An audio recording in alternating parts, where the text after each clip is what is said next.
All right, welcome back, everybody. Thank you so much for clicking on the video. This is Sean Renzo Head, and I have a very special guest today, David Neptune. And we know the last name Neptune comes from John Kaizan Neptune, the very famous jazz shakuhachi player. David, thank you so much for stopping by. Yeah, thanks for having me, Sean. So today we're going to talk about a new project that you have coming up. Well, you're pretty much done with it. Am I correct to say that?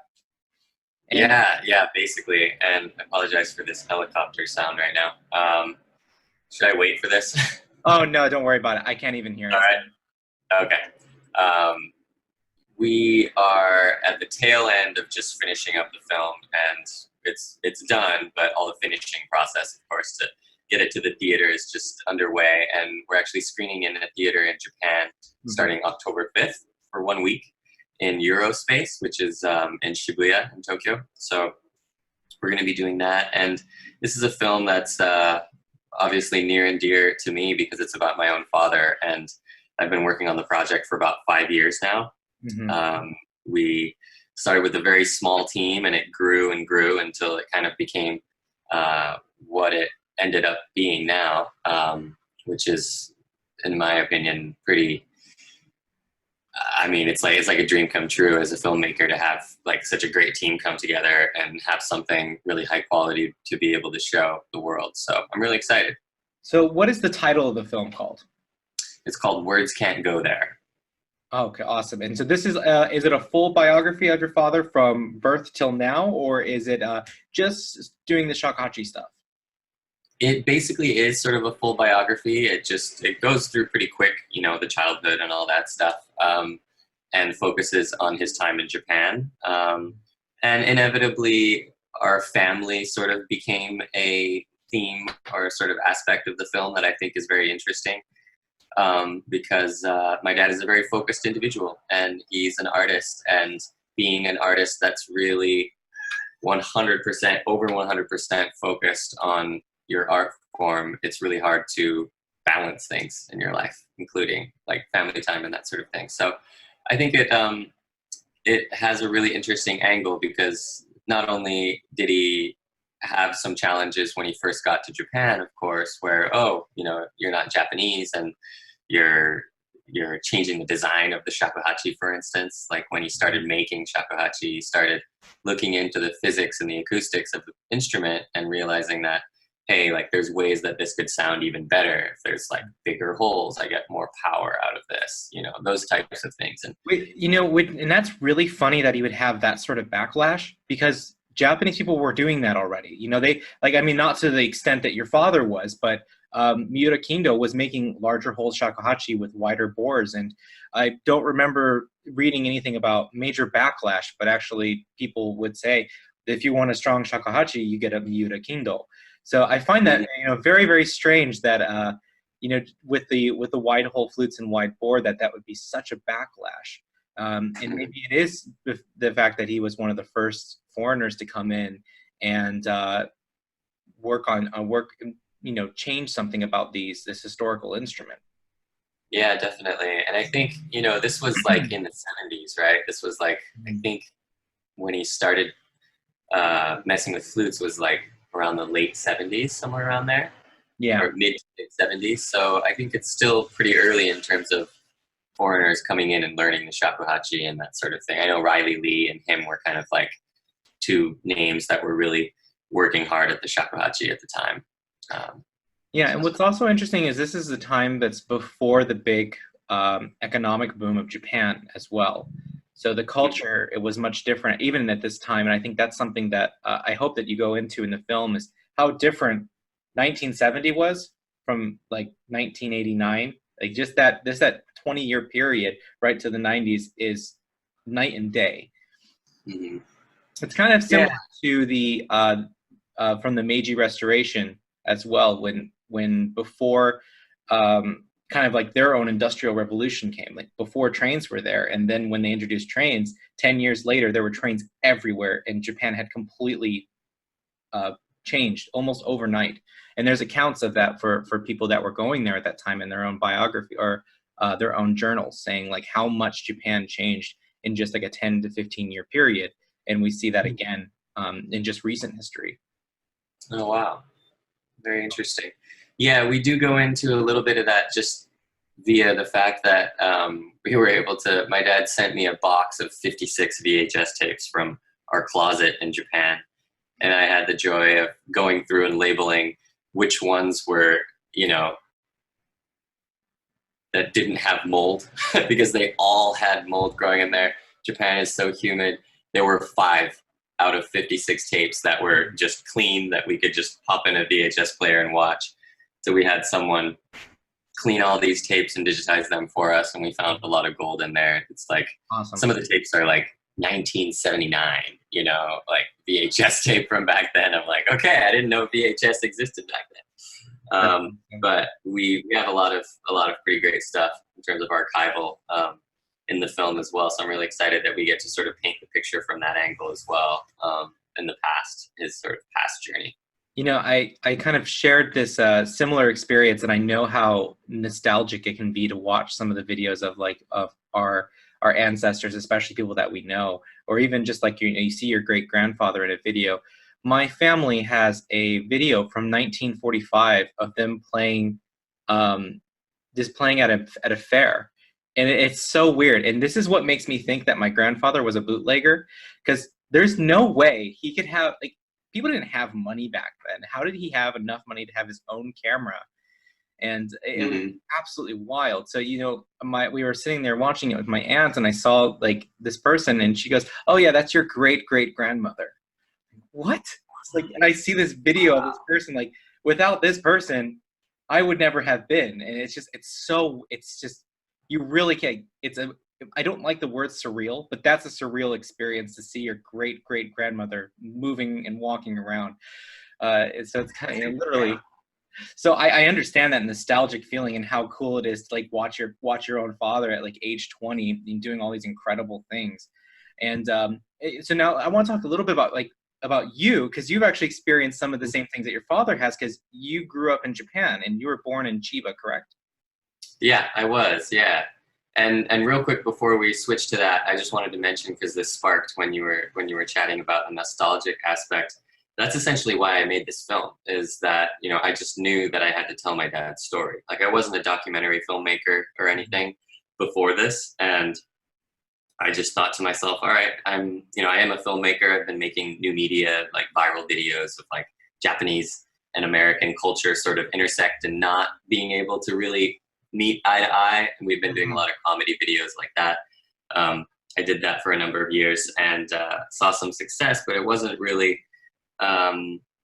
coming from my soul so much in terms of like what inspired me. So when thinking about that, I just thought, well, I need to share my dad's story. I didn't know that it was going to become a 5-year project and something so huge, but essentially I wanted to have something so that, my grandkids someday, well, this is just part of it, of course, but my grandkids someday will look at it and go, wow, my great grandpa was really cool.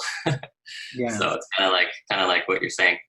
But the first time I actually saw you was in the kind of like your quasi commercial that you did on YouTube for that that you're saying the restaurant waitress came and she was trying to take your orders, and you would order in Japanese and she'd go, "Sumimasen, wakarimasen," and it's so funny because I've actually experienced that multiple occasions, and it's just like this weird thing, and I'm like, but I speak Japanese.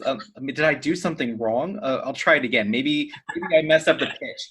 And so then I then start emphasizing like I want this sort of thing. I want ramen. Like maybe I'm just not getting the pitch right. And then the person says, "Sorry, wa chotto." And then it's just this weird experience. So I'd like you to talk a little bit about that and your experience growing up in Japan.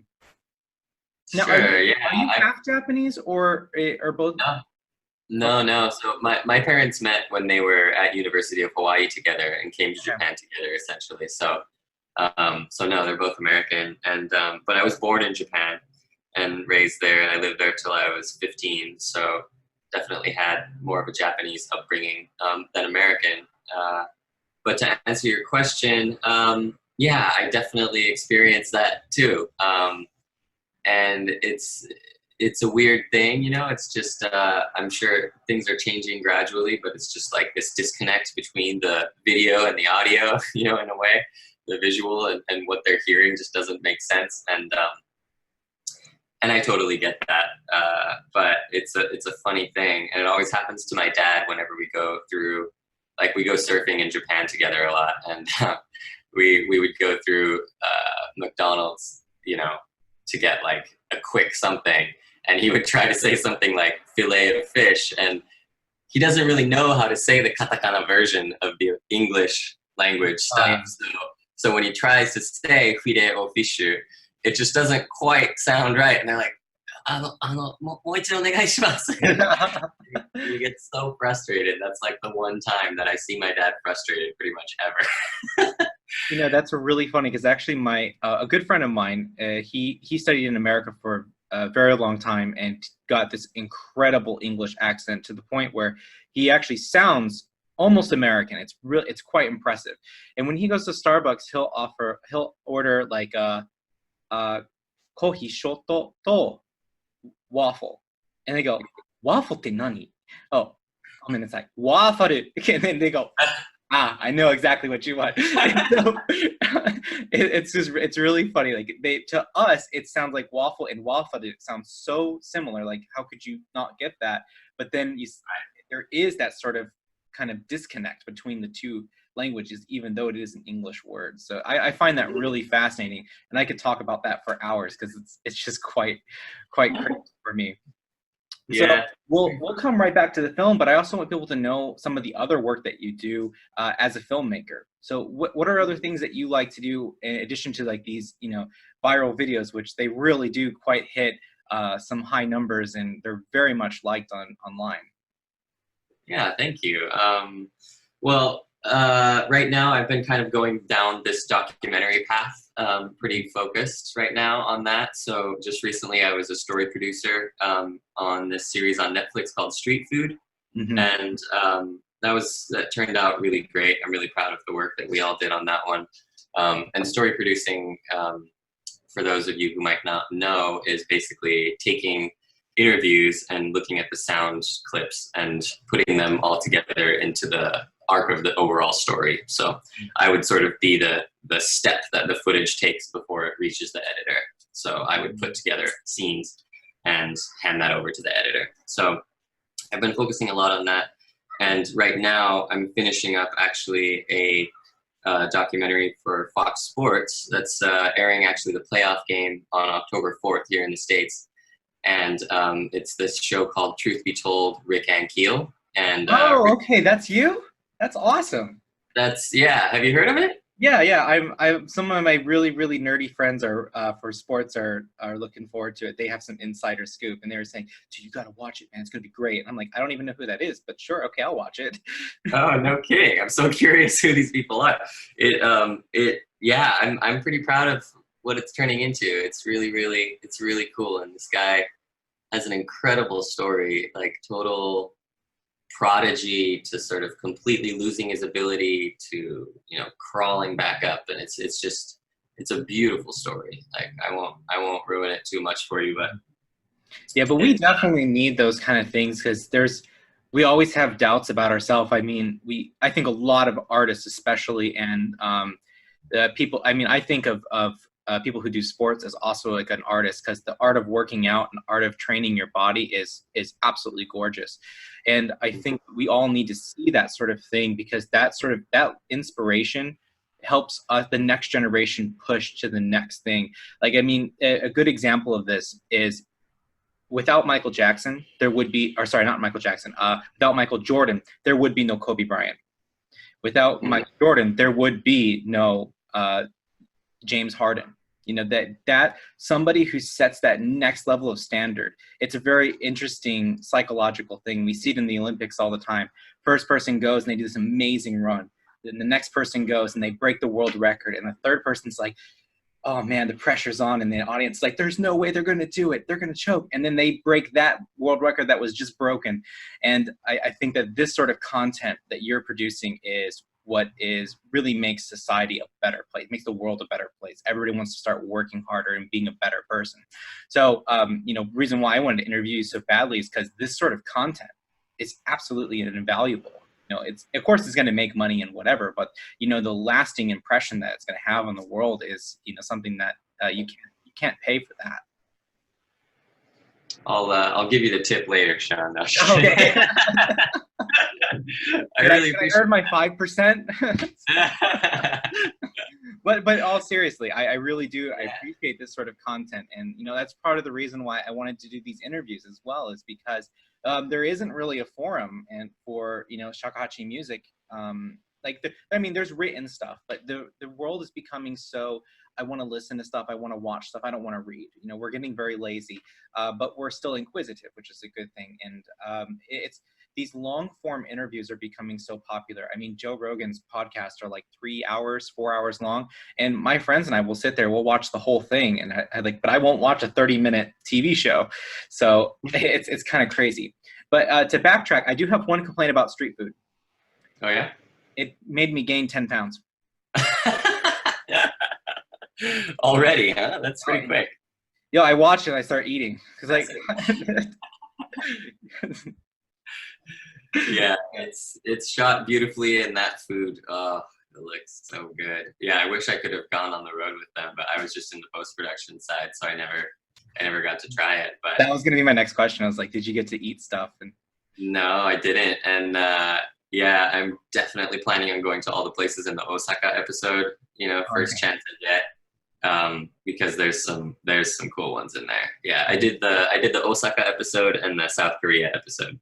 Oh, okay. So, yeah, those were the two that I did, and both places. I mean, all of those places, just like the food looks incredible. So I don't blame you. But just to not let that very heartfelt message of gratitude go by. I really appreciate that, because I feel like as filmmakers, we spend a lot of endless hours in front of screens just like this, editing and tweaking and doing things. And there are definitely moments of doubt where you wonder if this is really going to have any kind of impact. So it's really deeply appreciated, that you're expressing that sentiment right now. So thank you for that. And I understand the pain of, working on something, because I think I have maybe 1,000 videos of performances, and I've only uploaded 20. So or something it's also one of those things too, where you upload something, and I want to know if you have this same feeling too. You finish a project, and let's say 5 months goes by, and you start learning some new skills, and we're always getting better, even if it's at that high level. Once we hit the pro level, we have this smaller ascension of getting better and better. Yeah. 5 months goes by, and you think oh my god, I uploaded that. Oh my god, it's probably garbage, and I didn't even realize it at the time. And then you go back and you listen, and then you watch, and you go, oh yeah, that's not that bad. That happens to me all the time. And I even think of videos of myself 4 years ago when I had this flute that was 120 years old, something like that. Not easy to play whatsoever, usually out of tune. And I was like, oh my god, I have those videos still up. Oh my god, they must be so bad. And I go back and watch, and I go, oh, that's fine. I'll leave that one there. So but that happens, so much. And so I understand the crippling self-doubt. It really is it's a real thing. Absolutely. And even on this film, the exact same thing happened to me, where the beginning of the film was just me with a camera and a Zoom H6 mounted on it to record really good sound. And I went and I followed my dad for 3 weeks when he was on this school tour, an elementary and junior high school tour in northern Japan, in the Tohoku area. Oh, okay. And so I followed him for 3 weeks, and I was filming for 14 hours straight every single day, and it's just me with a camera. So it was a difficult experience, exhausting, and I felt very disconnected from what was going on around me, and I didn't really know what I was doing, and I wasn't really happy with what I was getting. And so at the end of that trip, I thought, wow, I might not even continue this project, because that was not as great as I hoped it was going to be, and then, kind of sat on that footage for almost a year and a half, a year to year and a half, somewhere around there. Mm-hmm. And didn't really do much with it. And then finally, when I actually did take a look, it's the same thing. I was like, oh, okay, here's a little nugget here, here's a nugget here. I can like put all this together and create a little sample. And that was when everything started happening. I finally put that sample together to one of my favorite tunes by my dad, which is Mountain Festival on his Bamboo Magic album. It's the first song on that album, and I think it's just one of the most cinematic, beautiful, just takes you soaring sort of pieces. And so I cut like a sample to that, and that's when people started seeing it and gathering and saying, "Oh, I want to be a part of it. I want to be a part of it." So it's real crazy. That first, I think we are our own worst enemies. Our self-doubt is what always holds us back, and in my case, it almost prevented me from doing this project. But it's thanks to lots of people I was talking to at that time, who really said, well, why aren't you doing this? You want to like see what you have, don't you? And like go through it thoroughly. And eventually I did. And I'm really glad I did, because I'm really proud of what we made with this documentary. So, I do think that the best artists have a wonderful sense of crippling self-doubt, because they care about what they put out there. I mean, there's plenty of artists that don't really care about what it is. They just do it and they send it out there. And that's how a lot of things get lost, like, because sometimes that the nuggets that they do have will get lost in history. And we find that with, like, especially with classical music, the like when we think Mozart, Beethoven, Haydn, Handel, Bach, that is like 0.0001% of all the composers in the late Baroque and all the way to the early Romantic period. It's such a small percentage, and I think it might be because a lot of people just put out everything rather than selectively choosing what they want to put out. And also the doubt, I don't think is much there. It's just a small theory of mine, but I'm not quite sure, because again, Mozart was kind of like, I can just do everything perfectly because I'm Mozart, and la-di-da. But I have so many questions, and actually I'm going to be in Japan on October 5th, and I think oh, no kidding.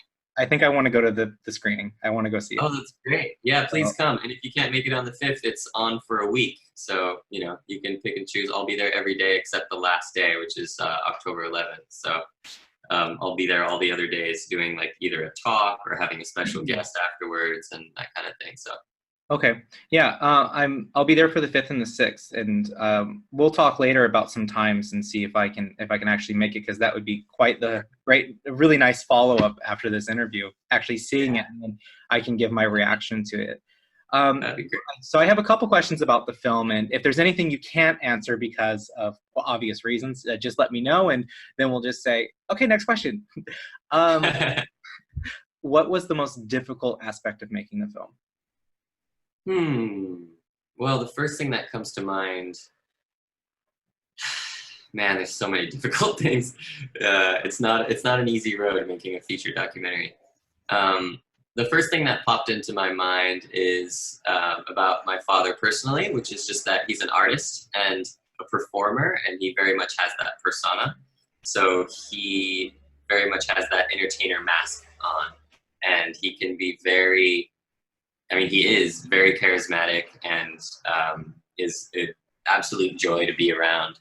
But I wanted to sort of get behind that mask and show my father in his most vulnerable, real, honest state. And I don't think that's an easy ask for any son to try and capture of their father. I think there's maybe this sort of thing that goes on between fathers and sons where fathers maybe don't share, they kind of have to be the good example to their son, right? Yeah. So maybe they can't share their vulnerable side as much as they would. And at the end of the day, I finally was able to get behind that mask, but it took a long time to do that. It was a challenging process in terms of like just pure stamina too. My father is really, he's just got endless energy. He can go forever, and he can be the entertainer forever. And I think part of that comes with the fact that he spent, through starting in his early 20s, he spent pretty much every day doing hours of long tones on the shakuhachi, which is just breath work, right? And it's just replenishing the body with healthy, fresh oxygen. And so he has this endless energy that us as a crew had to try and keep up with and try and get past a certain point where he would sort of stop being the performer.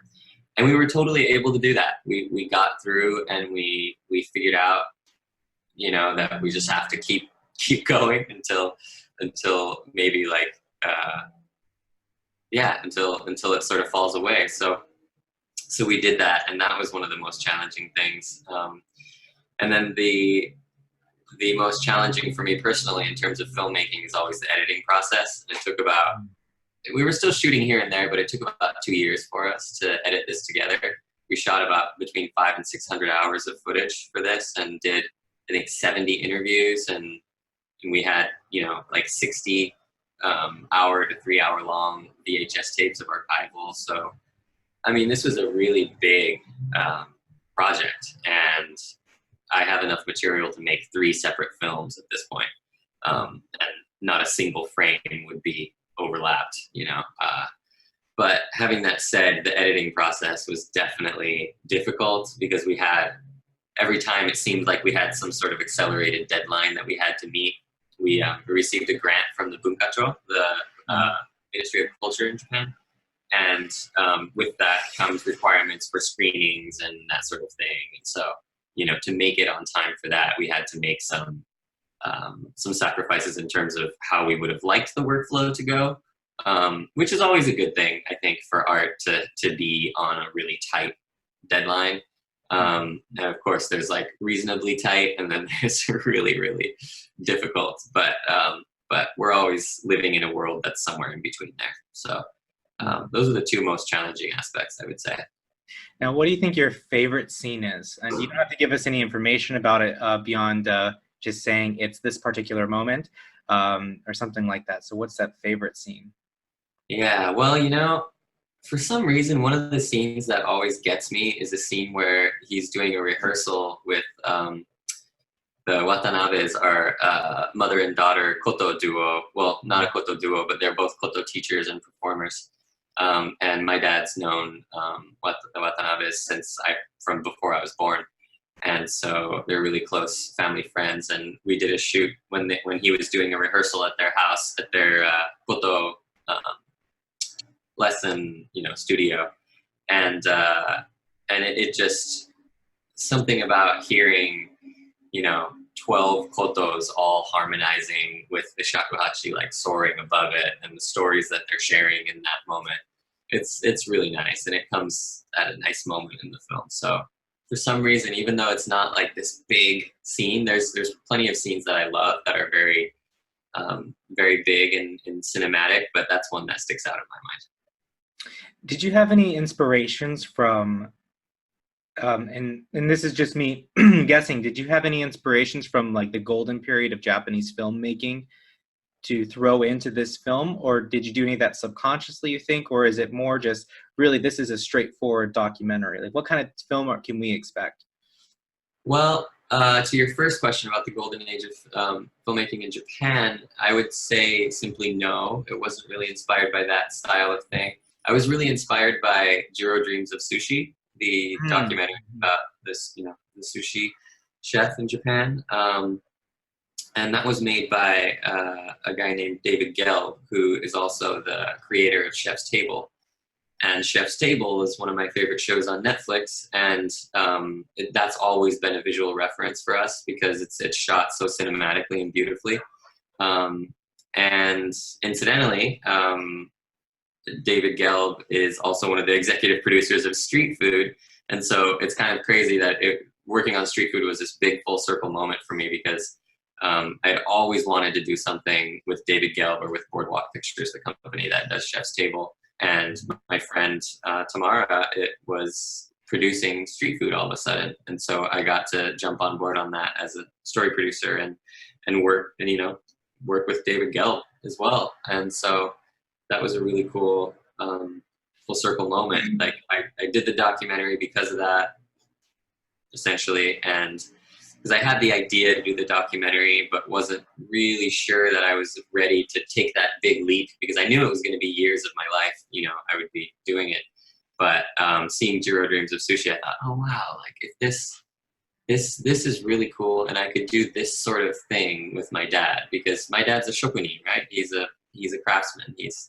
He's a master at making flutes and at performing, and to sort of highlight that aspect of it, which is so Japanese, that like endless pursuit of perfection in terms of, you know, that simple skill, and just doing it over and over until it's beyond second nature. So there was all that, and I've lost sight of your original question, which was what again? Oh, it was the I think it was the favorite. No, it's not favorite moment. I even forgot. I was riding the wave, man. I was enjoying it. Cool. Yeah, it was the inspiration. Well, it really. Oh yeah, with the films, like from Japanese filmmaking and stuff. Right. Yeah. So it was really more sort of, I wanted to, because there's been plenty of like NHK programs and stuff about my dad, right? Sure. And they're all great, and I enjoy every single one of them, but they are also of a very certain type of media. They're very sort of news, you know, angle. Oh, yeah, I know what you're talking about. To documentary. And right now I feel like it's a very interesting time for documentary, where like entertainment and documentary are sort of doing this interesting dance right now, where it's like there's this feature narrative film type storytelling that's really being applied into documentary and making it a lot more accessible, I think, to a lot of people. And so seeing Jiro Dreams of Sushi, I felt that a lot, that wow, this is like a really accessible way for people outside of Japan to get into the culture and see how beautiful it is, because it's shot so beautifully, and moments are really real, and they talk about emotion and feelings and things that aren't normal in Japanese television. And so I wanted to do that. I wanted to break through some of the normal, just, you know, dates and times and wow, that's amazing, you're a foreigner and you're doing this. It's like, well, yes, that's like very on the surface. Like there's a lot more going on the deeper you dig. So I like to think that this is a film about my father, but it's also a film about artists, and it's a film about my family. It's what it's about what it means to be an artist, and what it takes to pursue an art form endlessly and actually raise the bar by doing so. That's incredible. Yeah, I can't wait to see it. I really think it's gonna be a wonderful film. Thank you. I really appreciate that. I think you know, I think we were able to do something special because we stuck with it so long, and we didn't just settle for something that we thought was, oh, you know, this film had all sorts of, in the process of making it, if I were to map out every month of these 5 years, all 60 of them, it would be like each one had its own different challenge and ebb and flow, and the evolution of the film was just something we were able to do just because we stuck with it. You know, there were moments where it didn't feel like maybe we didn't have the energy, but we just, you know, took a step back and then dove back in. So you obviously have such a wonderful relationship with your father, and there was a book that I read by Ben Shapiro. He talked about his dad in baseball and how much they got to be able to connect through. It was really a beautiful read. I'd like you to talk a little, maybe just say some of the things that you absolutely love about your dad. What makes you look up to him so much beyond the starstruck stuff, of course, because everybody who has like a father who's a talented artist, and many of my friends who are also musicians, their father and mother are musicians, so they have that starstruck image. But there's much more behind that, and that the love and the admiration actually doesn't come from the performing, but it comes from how they are as a human being. So can you talk a little bit about that? Yeah, definitely. Yeah, definitely. Good question, man. So I would say I just my love for my dad really comes from his, like, he is the rock, you know, like he is this unwavering, stable force that just, like, I've seen my dad upset, you know, maybe I can count them on one hand, you know, the number of times I've seen him upset. He's just such a solid and reliable person. Like, if I'm having a really rough day, you know, I can call him and tell him what's going on, and he'll just be, it'll be really obvious stuff, but it's more energy, right? It's not really about the words. It's more just the fact that he can hold space and just be really supportive. And Yeah, I love his, like, his endless support. Like, he is really open to whatever it is I'm interested in. He is down for me to go for it. When I was young, I was really into fishing, and he had, you know, knows nothing about fishing, but he would, like, take me fishing. He would bring the udabu, you know, the bamboo drum that he Yeah. invented, just sitting right here.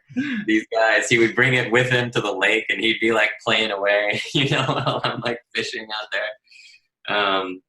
And yeah, it's just like he's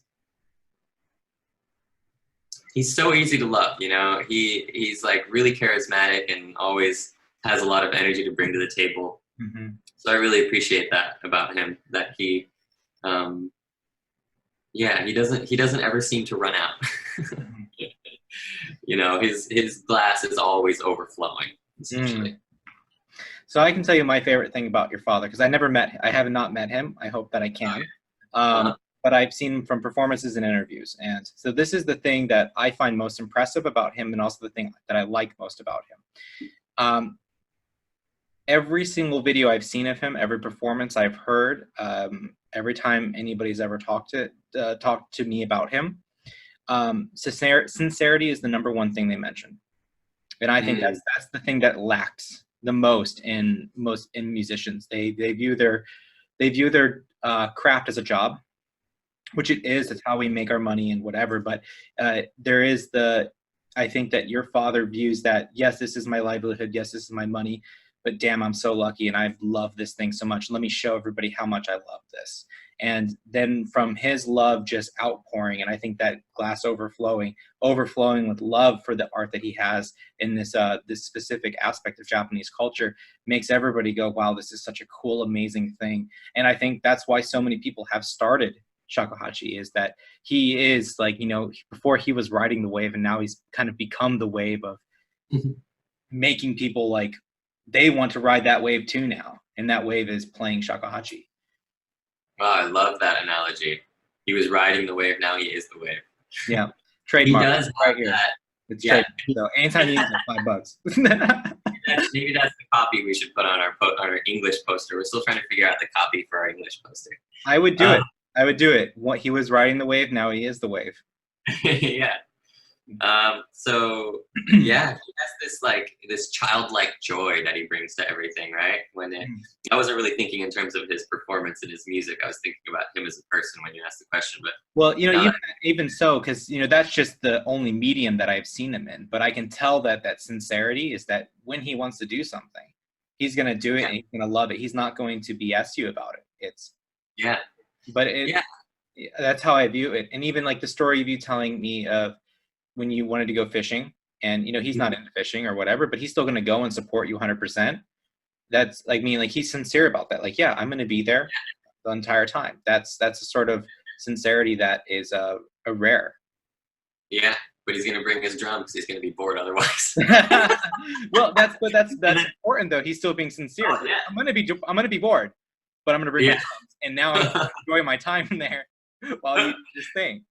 Yeah, exactly. Another thing that's really great about him that I've heard people always mention is that he treats everybody the same. It doesn't matter if you're like the Prime Minister of Japan or you're just your next door neighbor, you know, cutting some weeds outside. You know, it doesn't matter to him.